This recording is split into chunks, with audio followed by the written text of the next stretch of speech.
Pangalan ngayon nila. Pangalan ko. Ang isa niya pong kapatid nasa labas.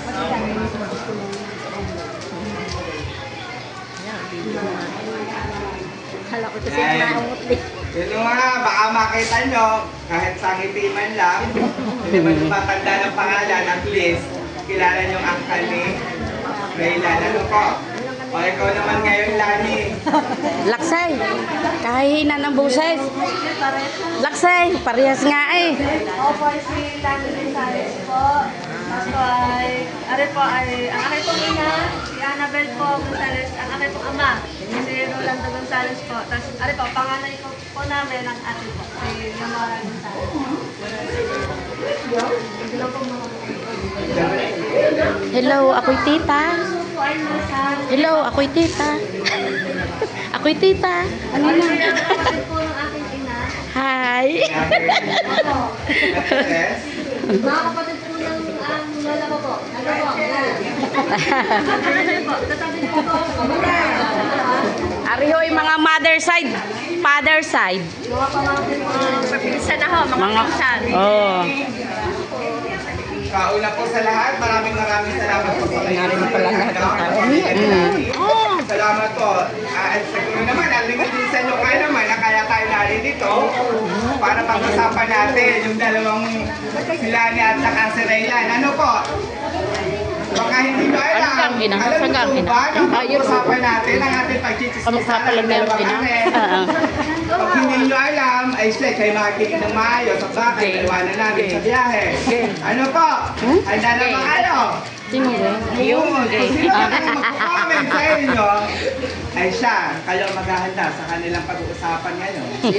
Kayo gagasto. Hindi, ayun ang Pangulo. At kung sino maghahanda, Ang kapitan, ang katabi na po yan. na magbibigay ng baboy. Kapatid ko naman. Kapatid yung babae. But anyway, Yung babaeng yun, katabi ng si Raylan. Yung sa nila ni at saka ni Raylan. Pero nagsasalita, ano rin? Ang tatanungin ko na ngayon, yung dalawa. Kasi alam ko naman, itong atin, para lang tayo magkakilala, kung alin lang ang ni Raylan at alin lang ang ni Lani. Para pagdating na kanilang talagang the big day and the big night nilang dalawa, at least tayo magkakilala, hindi tayo gayet-gayet. Ano? Hindi naman dapat tayo mag-gayet-gayet. Kailangan tayo masaya lagi. Ano? Tama! Ngayon, Lani at Raylan. Alam ko naman na ipinag-usapan nyo na habang nyo kami tinatawag dito. Kailan ba yung plano natin?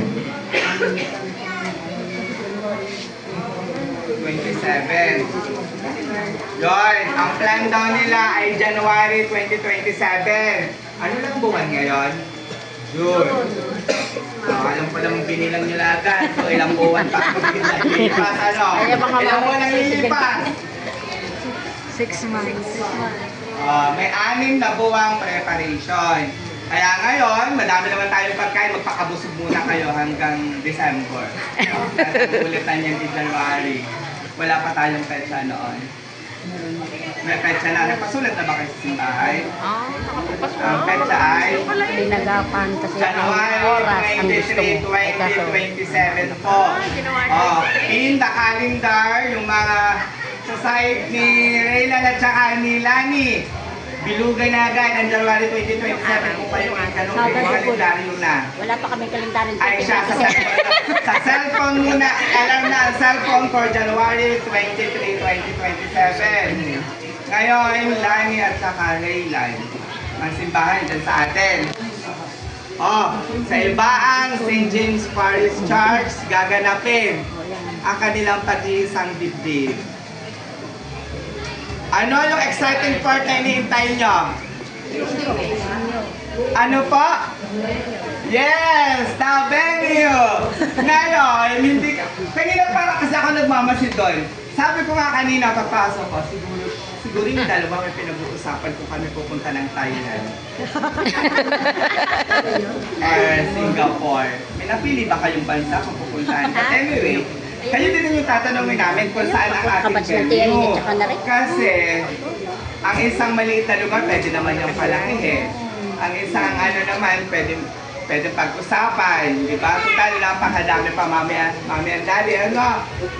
Alam ko naman, laging request sa the family ng bride ay talagang ang gusto nila ay dito Yes. sa pamamahay nila. Ano?